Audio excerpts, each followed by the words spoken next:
नमस्कार, आप सभी का स्वागत है जम्मू लिंक्स न्यूज में और मैं हूं विशाल शर्मा। जम्मू कश्मीर सरकार ने 2 सरकारी मुलाजिमों को नौकरी से बर्खास्त कर दिया है, उन्हें डिसमिस्ड फ्रॉम द सर्विस किया गया है और इसके पीछे की वजह है कि उनके आतंकियों के साथ संबंध थे।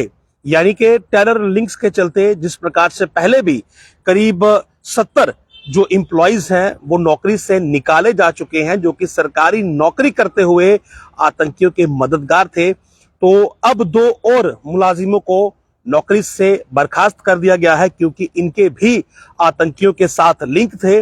और जम्मू कश्मीर सरकार के पास जो आर्टिकल 311 कॉलम 2 कॉलम सी है उसी का इस्तेमाल किया गया है और उसके बाद इन दोनों को जो है वो नौकरी से निकाल दिया गया है। मैं आपको बता दूं, इन दोनों की पहचान जो है वो इश्तियाक अहमद मलिक, ये सीनियर असिस्टेंट था पब्लिक वर्क्स डिपार्टमेंट पीडब्ल्यूडी में, और दूसरा है बशारत अहमद मीर, ये असिस्टेंट वायरलेस ऑपरेटर था जम्मू कश्मीर पुलिस में।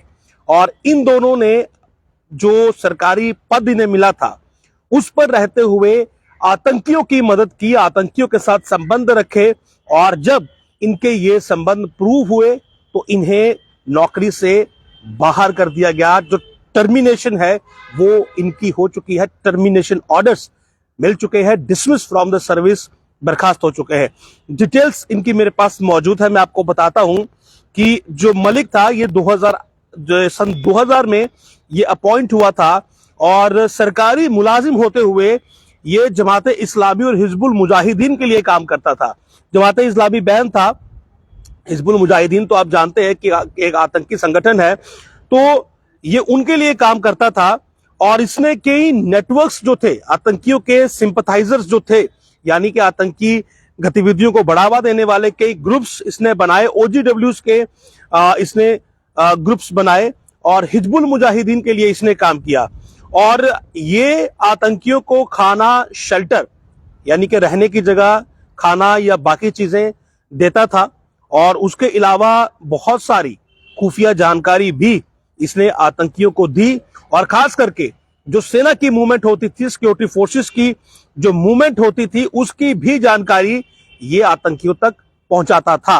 Arms and ammunition, transportation of arms and ammunition में भी इसका रोल रहा है। और इसके अलावा साउथ कश्मीर में जो आतंकवाद एकदम से फैला उसमें इस व्यक्ति का बहुत ज्यादा रोल था, यानी कि इश्तियाक अहमद मलिक, जो कि सरकारी नौकरी कर रहा था बतौर senior assistant in the public works department, लेकिन काम आतंकियों के लिए, हिजबुल मुजाहिदीन के लिए कर रहा था। उसके बाद बहुत बार इसने कई और आतंकियों की मदद की और इसने स्ट्रीट वायलेंस के लिए भी भीड़ इकट्ठा की, लोगों को भड़काया और जो स्ट्रीट वायलेंस है वो की, हड़तालें इसने करवाई। और बुरहान वानी के समय भी इसका बहुत एक्टिव रोल रहा। उसके अलावा जुलाई 9, 2019 जो था, उस दिन मलिक ने एक वायलेंट मॉब जो था उसे इकट्ठा किया, जिसने की पेट्रोल बम्स, पत्थर वगैरह बहुत सारी चीजें जो थी वो लेकर पुलिस पोस्ट पर अटैक किया था। तो कुल मिलाकर ये मलिक जो था ये आतंकियों का सिंपथाइजर था, उन तक इंफॉर्मेशन पहुंचाता था, खाने पीने का सामान पहुंचाता था, उनके तक गोपनीय जानकारियां पहुंचाता था, और साउथ कश्मीर में हालात खराब करने का ठेका इसी के पास था।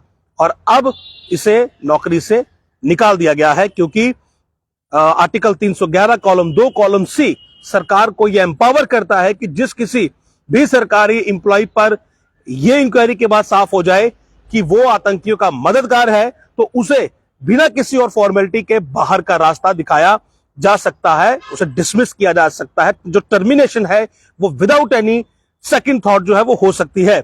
उसके अलावा जो दूसरा एम्प्लॉय है जिसका नाम है बशारत अहमद मीर, ये पुलिस कांस्टेबल ऑपरेटर भर्ती हुआ था 2010 में और अलग अलग जगह पर ये पोस्टेड रहा है।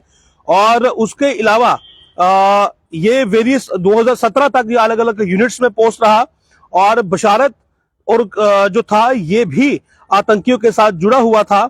और 2000 in December 2023 credible input were received that Basharat was in touch with the Pakistani intelligence operative, यानी कि पीआईओ के संबंध में था, and was sharing critical and vital information with the adversary sources said, यानी कि जो पाकिस्तानी पीआईओ हैं, जो वहां के पाकिस्तानी इंटेलिजेंस ऑपरेटिव है, जो कि फोन कॉल करके भारत में जो सिक्योरिटी फोर्सेस हैं उनकी इंफॉर्मेशन, उनकी वाइटल इंस्टॉलेशंस की इंफॉर्मेशन लेते हैं और क्या यहां पर चल रहा है। तो ये व्यक्ति जो कि पुलिस कांस्टेबल था, बशारत अहमद मीर, सैलरी ये जम्मू कश्मीर पुलिस से ले रहा था, जम्मू कश्मीर के खजाने से ले रहा था, लेकिन काम पाकिस्तान के लिए कर रहा था। उसके अलावा ये बहुत हाइपर सेंसिटिव एस्टेब्लिशमेंट पर भी पोस्ट किया गया और इसने बहुत सारे ऐसे काम किए कि जो देश हित में नहीं थे, जो जम्मू कश्मीर के हित में नहीं थे, और उन सब कामों को देखते हुए इसका डिसमिसल ही एकमात्र रास्ता बचा हुआ था।